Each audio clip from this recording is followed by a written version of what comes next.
उपनिषद car कहते हैं वायुर्थेको भुवनं प्रविष्टो रूपं रूपं प्रतिरूपो बभूव एकस्तथा सर्वभूतारांतरात्मा रूपं रूपं प्रतिरूपो वहिश्च।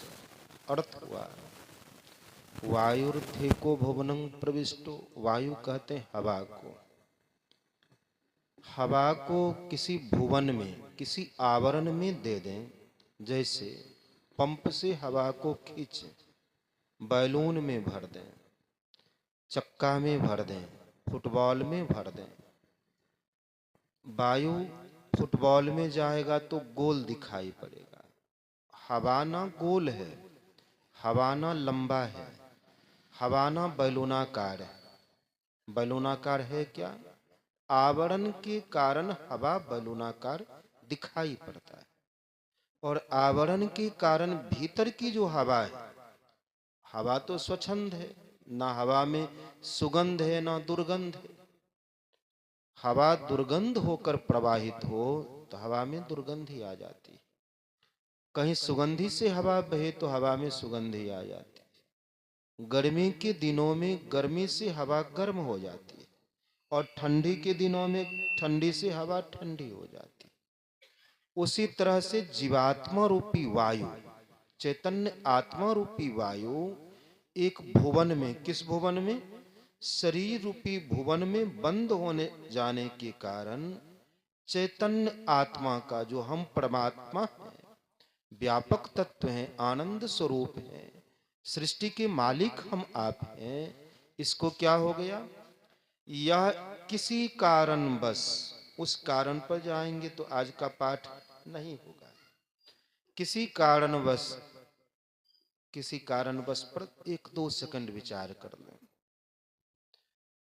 आश्रम में बैठे थे हम, पूज्य छोटे लाल बाबा, वे प्रतिदिन आते हैं, आश्रम में 1 घंटा बैठते हैं, और हमें समय का बड़ा अभाव रहता है, लेकिन वे याद करते हैं तो उनके प्रेम में गुरु निवास जाना पड़ता है। हम भी बैठते हैं, वे याद किए, गुफा से आए तो सूचना मिली कि बाबा याद कर रहे थे, तो हम भी गए।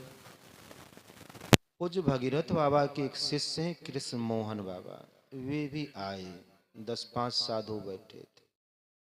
तो कृष्ण मोहन बाबा ने जिज्ञासा की कि परमात्मा की यह कैसी मौज है कि कोई कराह रहा है, वही जीव चीलर जोनी में चला जाता, वही मच्छर हो जाता, वही पिल्लू पिपड़ी हो जाता, जीव भूख से, भूख का दुख लगता, ऐसी कैसी मौज परमात्मा की।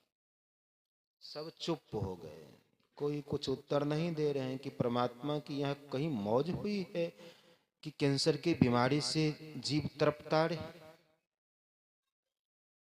तब मैंने बाबा से कहा, पूज्य छोटे लाल बाबा से कहा, बाबा हम लोगों की इच्छा हो जिस नाटक को खेलने में कोई नहीं मरे, लेकिन मरने का दृश्य लोगों को दिखाई पड़े कि कोई मरा है।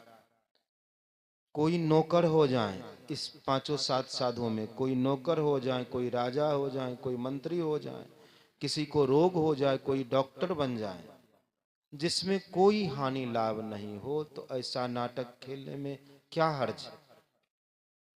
तो बाबा ने कहा, ई बात समझना तो मुश्किल न छे, जे बात कहे छी अपने, ई बात के जब तक अनुभव नहीं होता है तब तक जीव समझते। तो यह समझें कि अभी जो दुख भोग रहे हैं जीवत्व दशा में हैं, अभी जीवत्व दशा चल रहा है, आत्मा का जीवत्व दशा है। किस कारण से? शरीर में आने के कारण हम शरीर में जो बंधे हैं, जिस दिन आत्म स्वरूप का बोध होगा, उस दिन जितना जीवन देखेंगे कि यह हुए वह हुए, वह नाटक की तरफ प्रतीत होने लगेगा।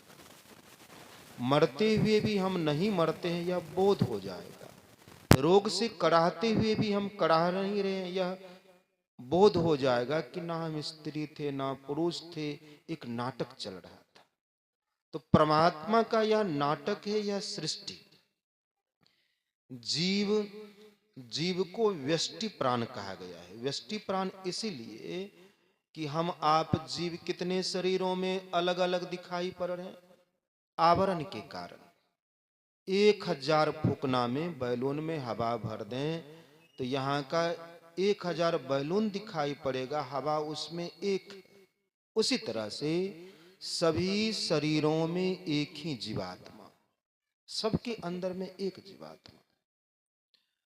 लेकिन द्वैत क्यों लग रहा है? शरीर के कारण द्वैत लग रहा है। हम उनसे जल रहे हैं, ईर्ष्या कर रहे हैं, गाली दे रहे हैं, किस मुकदमा कर रहे हैं? किसके कारण?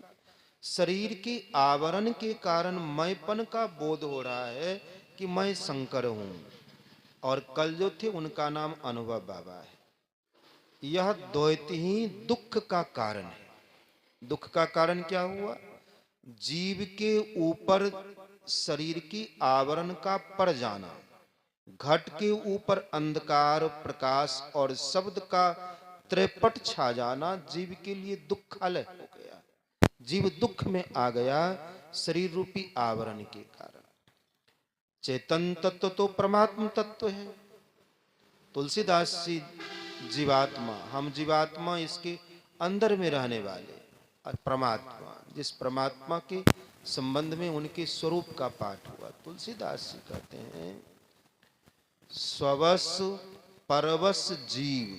हम आप कैसे हैं? अभी परवश हो गए। किसके परवश हो गए हैं? माया के परवश हो गए। मोह अज्ञानता के कारण प्रकृति के अधीनस्थ हो गए हैं। अर्थात सूर्य को बनाने वाला, पृथ्वी का निर्माण करने वाला, इस शरीर को रचने वाला, इस शरीर के अंदर में एक कारागार में पड़ गया है। अब जिस तरह से प्रकृति नचाती है, हम बाघ सिंह वैसा नाचते। किस कारण से? प्रकृति अधीनस्थ हो जाने के कारण से, शरीर में आबद्ध हो जाने के कारण से हम लाचार हो गए हैं। इस शरीर से ना निकल पाते हैं और ना स्वच्छंद हम आप जैसा जैसा स्वरूप है ना वैसा बोध कर पाते, इसलिए परवश हो गए। स्ववश भगवंता, इस शरीर के अंदर में रहते हुए सर्वव्यापक परमात्मा स्ववश, प्रकृति उनके अधीनस्थ है और हम प्रकृति के अधीनस्थ हैं। परमात्मा के अधीनस्थ प्रकृति माया, परमात्मा के अधीनस्थ हम प्रकृति के अधीनस्थ। यही हम में और परमात्मा में द्वैत भाव लगा हुआ है। इसी द्वैत प्रपंच के सागर में हम आप बुड़ रहे हैं। गुरु महाराज की जो वाणी को पाठ में सुने, जीवो मतलब शंकरो नहीं, अनुभवो नहीं, यहाँ जो है दिनकरो नहीं। जीवो मतलब शंकर, अनुभव, दिनकर, सब में एक ही जीव। जीव क्या करो? परम पिता निज चिन्हो। पिता एक शब्द है। यद्यपि परमात्मा के लिए कोई शब्द नहीं, कोई बाप बेटा परमात्मा नहीं, लेकिन एक शब्द के द्वारा ही हम समझेंगे। पिता उसको कहते हैं जिससे उसका अंश अलग हुआ हो। हम पिता के अंश, पिता के शरीर से निकलकर, मां के शरीर से निकलकर अलग हो गए। जबकि पिता और हम एक ही तत्व थे एक समय में। एक समय में जब पिता के से जीव नहीं निकला था, जीव का सूक्ष्म अंश नहीं निकला था, मां के शरीर से जीव का सूक्ष्म अंश नहीं निकला था, तो माता पिता स्वरूप हम एक तरह के थे। पिता से जीव निकला वीर्य रूप में, माता से जीव निकला रज रूप में। दोनों का सम्मिश्रण हुआ, भ्रूण बना, शरीर की रचना हुई। तो पिता और माता के स्थूल तत्व से इस स्थूल शरीर का निर्माण हुआ, इसलिए वे पिता हो गए, जनक हो गए। परमात्मा के ऊपर स्वयं परमात्मा सृष्टि कर करके अपनी प्रकृति से अपने को जब ढक लेते हैं, उसका नाम जीव पड़ जाता है। जीव क्यों नाम पड़ा? जिस प्रकृति को परमात्मा ने रचा, उस प्रकृति से परमात्मा अधीनस्थ हो गए, इसलिए परमात्मा जीव कहला गए। हम आप जीव कहला गए, हम आप परवश हो गए। तुलसीदास जी कहते हैं कि परवश जीव स्वस भगवंता, और जीव अनेक क्यों दिखाई पड़ रहे हैं? एक आवरण के कारण, एक श्रीकंता, परमात्मा एक क्यों नहीं है? कि परमात्मा रूपी सूक्ष्म तत्व आकाश से भी सूक्ष्म, हम जीवात्मा भी आकाश से भी सूक्ष्म है। जीवात्मा हम ऐसी सूक्ष्म हैं कि मरते हुए भी मुर्दा से अलग नहीं होते, समष्टि प्राण। मरने पर भी हमारा चैतन्य मुर्दा में समाहित है अंश रूप में। लेकिन इस विद्या को जब तक अंदर में प्रवेश नहीं करेंगे, ना हम ठीक से बोल सकते हैं और ना इसको समझ सकते हैं कि नहीं निकले तो जीव कौन निकला। इस विद्या को जानना बड़ा कठिन है। जीव निकला भी नहीं, जीव निकला भी, दोनों बात। समष्टि प्राण मुर्दा में भी है, लकड़ी में भी है, सर्वव्यापक आग में भी है, आग जो धधक रहा है उसमें भी आत्मा है, और जीव निकल कर करके दूसरे जोनि को भी प्राप्त किया, उसका नाम व्यष्टि प्राण है। जब साधना में ऊपर उठेंगे तो यह सब बोध अंतराकाश में होगा। अभी जो कहने सुनने का विषय है वह यह है कि हम जीवात्मा और परमात्मा एक तत्व हैं। भगवान से लक्ष्मण जी पूछते हैं, भगवान जीव क्या है, माया क्या है, ब्रह्म क्या है, खोलकर बतलाइए। तुलसीदास जी भगवान से कहवा रहे हैं। भगवान कहते हैं, माया ईस ना आप कहं। हमारे साथ कौन घटना हो गई? माया ईसना आप कहं।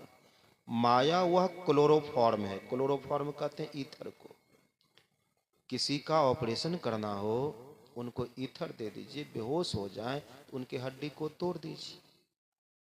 शरीर में होश में हैं, इस हड्डी को तोड़ेगा, बर्दाश्त करेंगे? बर्दाश्त नहीं करेंगे। जब छाती का ऑपरेशन होता है, इसको काट कर करके अलग कर दिया जाता है, तब भीतर में ऑपरेशन होता है। तो डॉक्टर क्या करता है? बेहोश कर देता है। हम आप सभी कोई अभी होश में नहीं है, बेहोशी की अवस्था में, अपना ज्ञान नहीं है। माया रूपी ईथर से हम आपको बेहोश कर दिया गया है। इसलिए हम आप अपने स्वरूप को नहीं समझ कर करके शरीर को समझ रहे हैं कि मैं फलाना हूं। हमारी जो भी दुर्गति है वह माया रूपी ईथर के कारण, क्लोरोफॉर्म के कारण। एक छोटी घटना सुनाता हूं कि हम आपकी कैसी दुर्दशा है, कैसे घिनौने शरीर में किस प्रकार का आचरण कर रहे हैं। जो अखंड विश्व के मालिक हम हैं और एक घिनौने विषय भोग के प्रपंच के पीछे भटक कैसे रहे हैं, यह दुर्दशा क्यों है, एक छोटी घटना सुना।